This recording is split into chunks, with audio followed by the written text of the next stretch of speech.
I began this week with a discussion of the doctrine of providence and noted that it touches on the problem of evil in the world and how we make sense of it. Today I want to return to this problem and deal with it head on. As we expand our theological vocabularies, an important term we need to know is the one that describes this struggle to resolve the ticklish problem of evil and God's justice. The theological word for the day is Theodicy. Hello, I'm Stuart Baskin, pastor of First Presbyterian Church of Tyler, Texas, and this is your daily devotional for Saturday, October 7th, 2023. Theodicy comes from the combination of two Greek words, theos, meaning God, and dike, meaning justice. It is the question of God's justice in a world in which evil exists in apparent opposition to the will of God. The classical formulation of the problem is very simple. So simple, in fact, that a small child could easily ask it. If God is a loving God, then why does God allow evil to happen to people? In slightly more technical terms, the problem is this.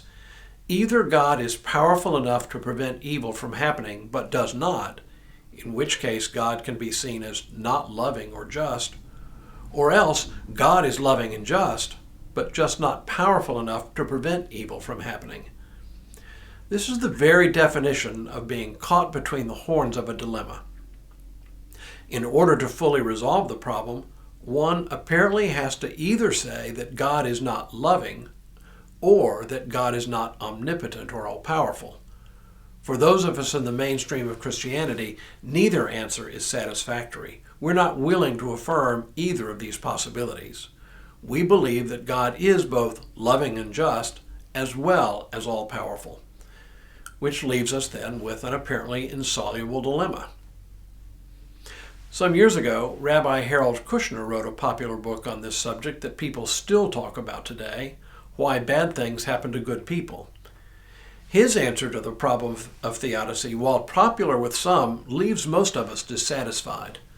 But his is one of several typical answers to the problem.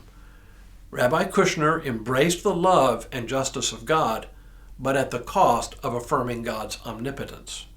When it comes to cancer, for example, it is simply beyond God's ability to prevent or cure. He can only console and comfort. The virtue of Kushner's approach is that it provides philosophical consistency. Philosophy tends to avoid unresolved dilemmas.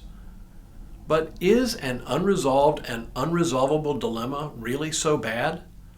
The study of philosophy is a powerful intellectual endeavor, one that at best helps guide us through some of life's more difficult questions. But the study of philosophy has one important limitation: the human mind. As profound as human intellect and reason can be, they are not infinite.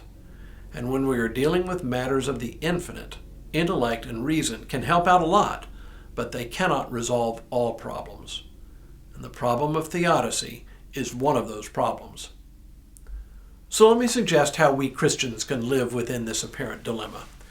It is not about abandoning human intellect or philosophical reasoning. It is about moving beyond where they can take us. Instead of outlining a philosophical answer to the problem, we turn instead to a story, or really a set of stories that point us to a reality that reason cannot fully grasp. And those stories, of course, are contained in the Bible. The book of Job is all about the problem of theodicy. Job, the just and righteous man, is the subject of a kind of cosmic bet between God and a character named Satan, not yet the devil, but a member of the heavenly court whose role is to be an adversary. Job is afflicted with all of the tragedy one man could ever face. He loses his children and all his possessions.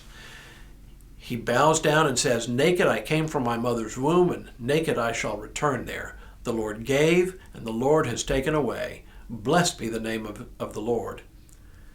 His wife questions his ongoing faith in God and counsels him to curse God and die. And then over the course of 30-odd chapters, Job's friends try to convince him that his misfortunes are caused by God's justice, punishment for some hidden sins he must have committed, for that was the common wisdom of the time. Job protests against them and then finally cries out to God for an answer. And God's answer describes another typical answer to the problem. God gives Job no reason for his suffering, but simply asks Job if he knows the full mysteries of God. Job has to admit that he doesn't. He repents, and God restores his fortunes. That's one story that guides us.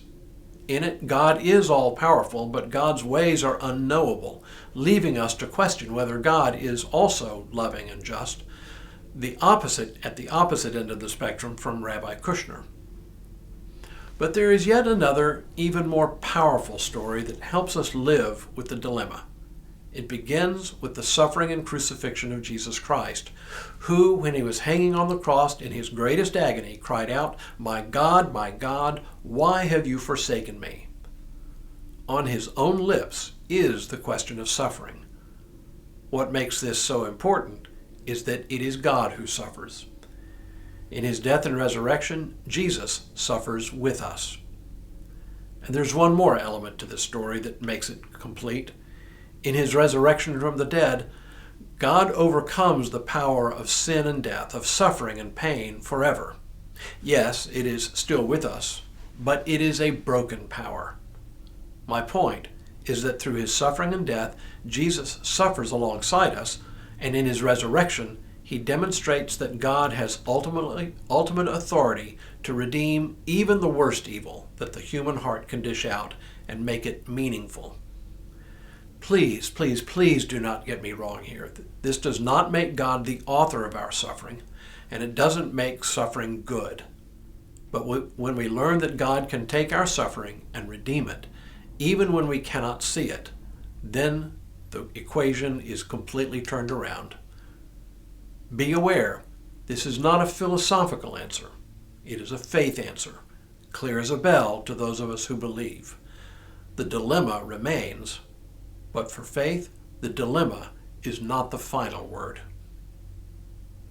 Next week, we'll conclude our journey of adding to our theological vocabulary.